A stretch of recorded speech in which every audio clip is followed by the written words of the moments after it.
بسم اللہ الرحمن الرحیم۔ السلام علیکم۔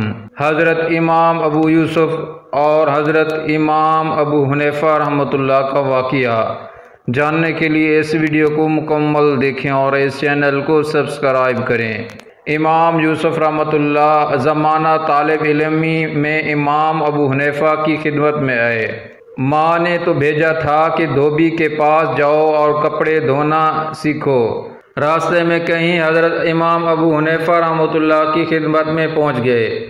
حضرت نے کچھ ایسا معاملہ کیا کہ حضرت کے شاگرد بن گئے، حتیٰ کہ علم میں بہت بڑا مقام حاصل کر لیا۔ ماں نے کہا، میں نے تجھے دھوبی کی طرف بھیجا تھا، تیرا باپ فوت ہو گیا ہے، تو کچھ کام کرتا، ہم کھاتے پکاتے۔ انہوں نے آ کر امام اعظم ابو حنیفہ رحمۃ اللہ کو یہی بات سنائی۔ حضرت رحمۃ اللہ نے فرمایا کہ اپنی والدہ کو کہنا کہ میں ایک کام سیکھ رہا ہوں جس پر مجھے بہت زیادہ آمدنی کی امید ہے۔ انہوں نے جا کر کہہ دیا۔ ان کے والد کی تشفی نہ ہوئی تو وہ خود امام اعظم ابو حنیفہ رحمۃ اللہ کے پاس آئی اور کہا، میں نے بیٹے کو دھوبی کے پاس بھیجا تھا کہ کوئی ہنر سیکھتا، یہ آپ کے پاس کتابیں پڑھتا ہے۔ حضرت رحمۃ اللہ نے کہا، میں اس کو ایسا ہنر سکھا رہا ہوں کہ یہ پستے کا بنا ہوا فلودہ کھایا کرے گا۔ ان کی والدہ نے سوچا کہ حضرت ایسے ہی میری تسلی کے لیے بات کر رہے ہیں۔ امام یوسف رحمۃ اللہ فرماتے ہیں کہ بات آئی گئی ہو گئی، والدہ صاحبہ مطمئن ہو گئی۔ ایک وقت آیا کہ امام ابو یوسف رحمۃ اللہ چیف جسٹس بنے۔ فرماتے ہیں کہ وقت کا بادشاہ ہارون رشید میرے پاس بیٹھا ہوا تھا۔ وہ کہنے لگا، حضرت میں نے آپ کے لیے ایک چیز بنوائی ہے، میں روز آپ کے لیے بھجوا دیا کروں گا۔ میں نے چیز کھائی تو بڑی لذیذ تھی۔ میں نے پوچھا کہ یہ تھی کیا؟ کہنے لگے، حضرت یہ میرے لیے بھی کبھی کبھی بنتی ہے، لیکن آپ کو علمی مقام ایسا ملا ہے کہ آپ کے لیے روزانہ آیا کرے گی۔ کہنے لگے، میں نے پوچھا بتاؤ کہ ہے کیا؟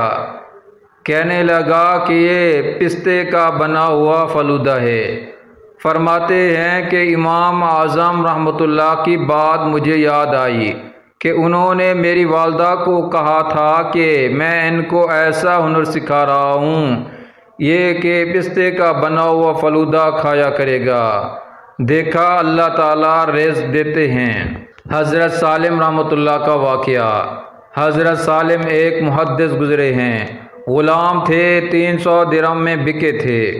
پھر علم حاصل کیا، علم حاصل کر کے ایسا مقام پر پہنچے کہ بادشاہ اجازت لے کر ان کو ملنے آیا کرتا تھا۔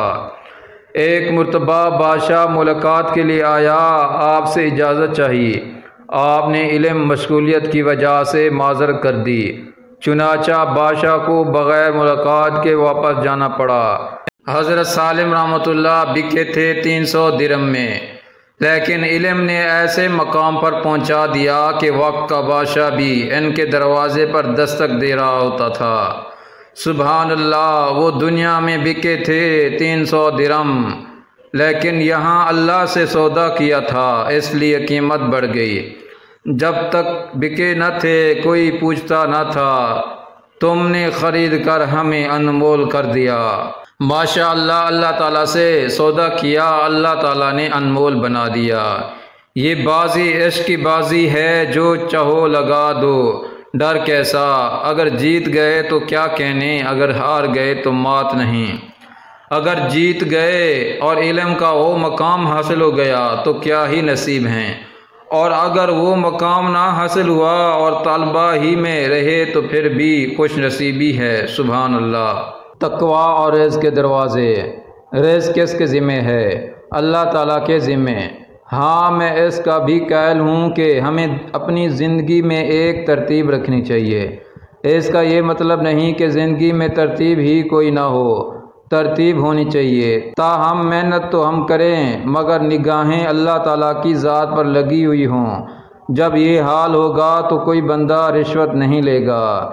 جب اس کی نظریں اللہ تعالیٰ کی ذات پر ہوں گی تو پھر ملاوٹ کا مال کوئی نہیں کھائے گا، اس لیے کہ پھر وہ اللہ سے مانگے گا۔ جب اللہ کو بھول کر اسباب پر نگاہیں لگ جاتی ہیں تو پھر یہ ساری مصیبتیں کھڑی ہو جاتی ہیں۔ لہٰذا تقوی کو اختیار کریں گے تو اللہ تعالیٰ رزق کے دروازے کو کھول دیں گے۔ تقوی ہر جگہ کام آتا ہے۔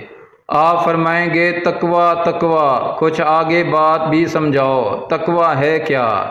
یہ وہ نعمت ہے جو دنیا میں بھی کام آتی ہے، برزخ میں بھی کام آتی ہے، قبر میں بھی کام آتی ہے، حشر میں بھی کام آتی ہے، جنت میں بھی کام آتی ہے، ہر جگہ پہ کام آتی ہے۔ یہ تقوی عجیب تریاک ہے، ہر جگہ کام آتا ہے۔ سنیے قرآن۔ وَقَالَ مُوسَىٰ لِقَوْمِهِ اسْتَعِینُوا بِاللَّهِ وَاصْبِرُوا، اور کہا موسیٰ علیہ السلام نے اپنی قوم سے اللہ تعالیٰ سے مدد مانگو، اپنے اندر صبر و ضبط پیدا کرو۔ اِنَّ الْأَرْضَ لِلَّهِ، بے شک یہ زمین اللہ کی ہے، یورثها مَن یشاء مِنْ عِبَادِهِ، اپنے بندوں میں سے جس کو چاہتا ہے اس کو وارث بنا دیتا ہے۔ وَالْعَاقِبَةُ لِلْمُتَّقِينَ، اور عاقبت تو متقین ہی کے لیے ہے۔ دیکھا دنیا بھی سنوری اور رزق بھی ملا، آخرت میں عاقبت بھی سنوری۔ تو تقوی وہ نعمت ہے جو دنیا کو بھی سنوارتا ہے اور آخرت کو بھی سنوارتا ہے۔ اس ویڈیو کو لائک کریں، شیئر کریں اور اس چینل کو سبسکرائب کریں۔ جزاکم اللہ خیرا۔